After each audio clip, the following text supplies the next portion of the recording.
И следващият човек, който ще се изправи на червеното килимче, е Дени, която ще говори също за мечти, за нейната детска мечта, която, оказва се, е актуална и до днес. Заповядай, Дени. Успех с кликъра!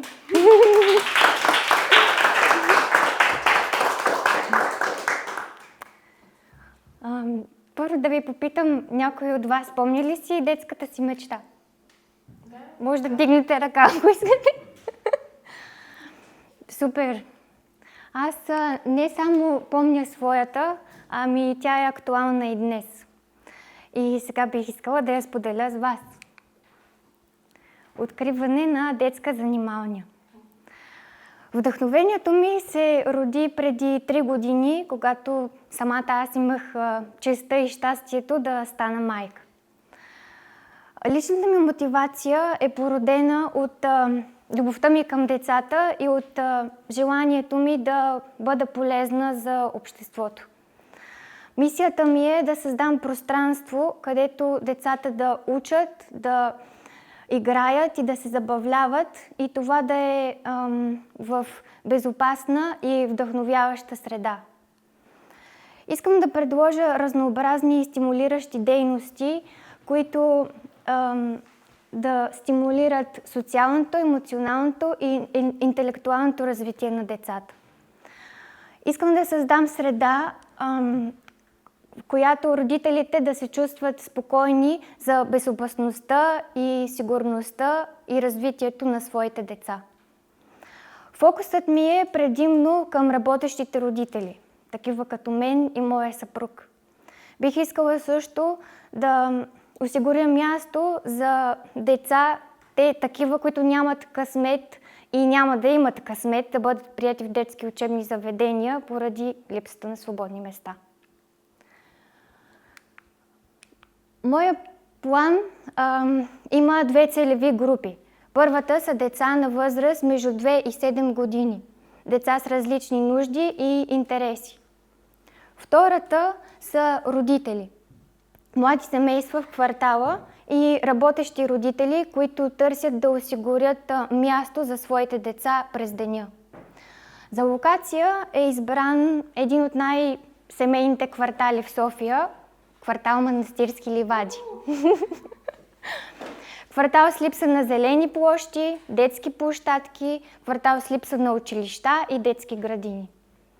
Точно поради тази причина смятам, че моят план би бил не само значим и ценен, а би бил и успешен.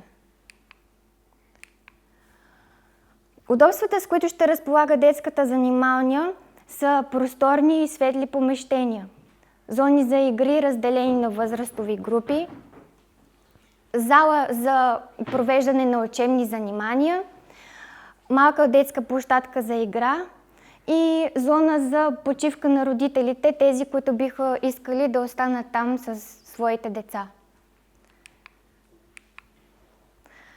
Образователните програми, които ще се предлагат, са по български език, математика, изкуства, наука. Ще се провеждат езикови обучения, танцови занимания, спортни дейности. Ще се организират периодично творчески работилници и проекти. Хората, с които работя, са екип от професионалисти с богат опит в работата с деца. Персонал, който е обучен за първа помощ и безопасност. Тъй като знам от собствен опит, че спокойствието на родителите е един от най-ценните критерии, детската занималня ще предлага гъвкаво работно време и почасова заетост. Ще се стремим към редовна обратна връзка и срещи с родителите.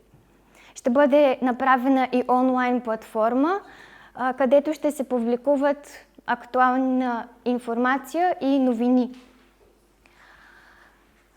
Ползите за децата са немалко, в това число създаване на база за социализация и комуникация, стимулиране на креативността и любопитството им,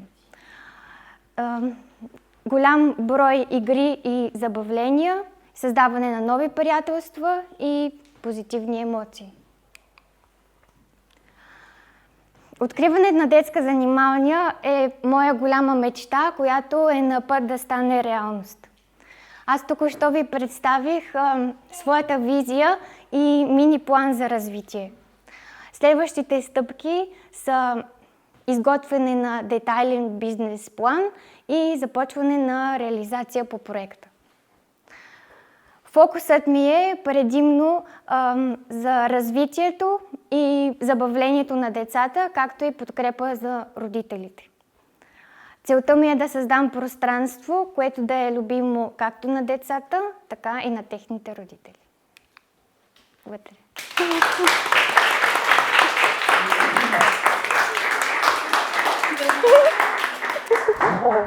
Заповядай.